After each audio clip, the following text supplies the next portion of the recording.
یہ ریڈیو قطر ہے۔ اب آپ نثار احمد انصاری سے اردو میں خبریں سنیے۔ پہلے اہم خبروں کا خلاصہ۔ قطر اور امریکہ نے دہشت گردی کے خلاف لڑائی میں اسٹریٹجک شراکت کا جائزہ لیا۔ وزارت صحت نے کووڈ-19 سے متعلق حکومت کے احتیاطی اقدام اور تازہ صورتحال پر بحث کے لیے ایک پریس کانفرنس بلائی۔ یو اے ای اور اسرائیل کے مابین سفارتی تعلقات قائم کرنے سے متعلق اتفاق، اور افغانی صدر کی طرف سے خواتین کے لیے ایک اعلیٰ درجے کی کونسل کی تشکیل کا اعلان۔ اور اب پیش خدمت ہے آج کا پہلا نشریہ۔ بسم اللہ الرحمن الرحیم۔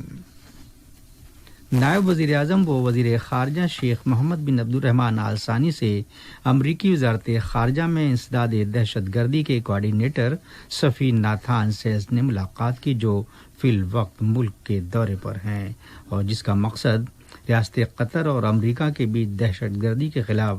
لڑائی میں اسٹریٹجک شراکت بطور خاص ISIS کو شکست دینے سے متعلق بین الاقوامی اتحاد میں قطر کی مؤثر شراکت کا جائزہ لینا ہے۔ اس کے علاوہ مشترکہ دلچسپی کے دیگر امور بھی زیر بحث آئیں گے۔ وزارت صحت کی جانب سے ایک پریس کانفرنس کا انعقاد کیا گیا تاکہ کووڈ-19 کی وبا کا مقابلہ کرنے کے لیے ریاست قطر کے ذریعے اٹھائے گئے احتیاطی اقدام اور تازہ صورتحال پر بحث کی جا سکے۔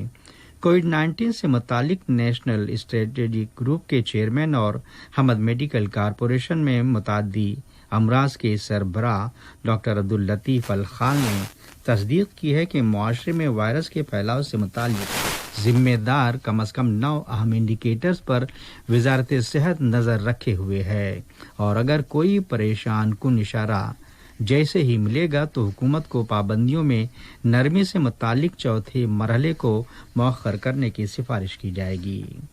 ڈاکٹر الخال کا کہنا تھا کہ چوتھے مرحلے کی سمت پیش رفت یومیہ نئے کیسز کے نمبرز پر منحصر ہے، اور یہ اسی وقت کارگر ہوگا جب ہر کوئی احتیاطی اقدام پر سختی سے عمل آوری کے سلسلے کو جاری و ساری رکھے گا۔ ڈاکٹر الخال نے یہ اندیا بھی دیا کہ حال ہی میں متاثرین کی تعداد میں کمی کے پیریڈ کے دوران یا بعد زخمیوں کی تعداد میں کچھ اضافہ ہوا ہے، اور شاید کمیونٹی کے ممبران احتیاطی اقدام پر عمل درآمد کو ذرا ہلکے میں لینے لگے ہوں، بلکہ کچھ لوگ درگزر بھی کرنے لگے ہیں۔ ڈاکٹر الخال نے مزید کہا کہ 15 سال سے کم اور 15 سے 20 سال کی عمر کے متاثرین کی رپورٹس بھی ہیں جو سماجی اجتماع یا سوشل گیدرنگ اور فیملی وزٹ کا نتیجہ اور غیر دانستہ طور پر وائرس کو پھیلانے کا جواز ہے، جو عمر رسیدہ اور کرونک مریضوں کو متاثر کرنے کا ذریعہ بن سکتے ہیں۔ وزارت صحت میں متعدی امراض کے تحفظ و کنٹرول سے متعلق ڈائریکٹر ڈاکٹر حمد الرمیحی نے ریاست کی طرف سے سفر پر عائد پابندیوں میں نرمی سے منسلک اٹھائے گئے احتیاطی اقدام پر سختی سے عمل درآمد کی اہمیت پر زور دیا تاکہ بیرون ملک سے قطر آنے کے پس منظر میں کیسز نہ بڑھنے کے امر کو یقینی بنایا جا سکے۔ تازہ رپورٹس کے مطابق حمد انٹرنیشنل ہوائی اڈے کی طرف سے دوحہ آنے والے مسافروں کے لیے متعدد نئے موڈیفائڈ پروسیجر کا اعلان کیا گیا ہے، جو کورونا وائرس کی وبا سے متعلق ملک میں نافذ پابندیوں میں مرحلے وار تخفیف یا ان میں نرمی کے تناظر میں اٹھائے گئے اقدام ہی کا ایک حصہ ہے۔ اسی دوران وزارت صحت نے کل بروز جمعرات اپنے ایک بیان میں کووڈ-19 کی وبا کا شکار 330 مریضوں کے صحت یاب ہونے کا اعلان کیا، جس کے بعد ملک میں شفا یاب ہونے والوں کی مجموعی تعداد اب 1,10,957 ہو گئی۔ وزارت نے اپنے بیان میں کووڈ-19 کے 343 نئے کنفرم کیسز کا اعلان بھی کیا، جنہیں آئسولیٹ کیے جانے کے بعد زیر علاج رکھا گیا ہے۔ حالیہ پوزیشن کے تعلق سے وزارت کا کہنا ہے کہ قطر میں وائرس سے نمٹنے کے لیے اٹھائے گئے اقدام کامیابی سے دوچار ہیں، جس کا ثبوت یومیہ نئے کنفرم کیسز کی تعداد میں مسلسل کمی ہے۔ اسی کے ساتھ عوام سے احتیاطی تدابیر پر سختی سے عمل پیرا ہونے کا اصرار کیا گیا۔ اقوام متحدہ کے لیے قطر کی مستقل نمائندہ سفیرہ شیخ عالیہ احمد بن سیف آل ثانی نے اقوام متحدہ کی سلامتی کونسل سے اپنے خطاب کے دوران کووڈ-19 کی وبا سے نمٹنے کے لیے اقوام متحدہ کے کاموں میں قطری سپورٹ کے عزم کی تصدیق کی اور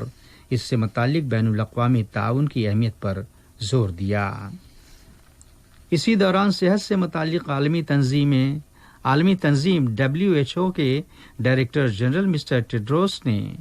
جنیوا میں WHO کے ہیڈ کوارٹرز پر ایک پریس کانفرنس کے دوران کہا کہ دنیا کو وائرس کی نئی ویکسینز کی تیاری یا ڈیولپ کرنے کے لیے $100 بلین امریکی درکار ہوں گے۔ یہ خبریں ریڈیو قطر سے نشر کی جا رہی ہیں۔ امریکی فضائیہ کے 2 طیارے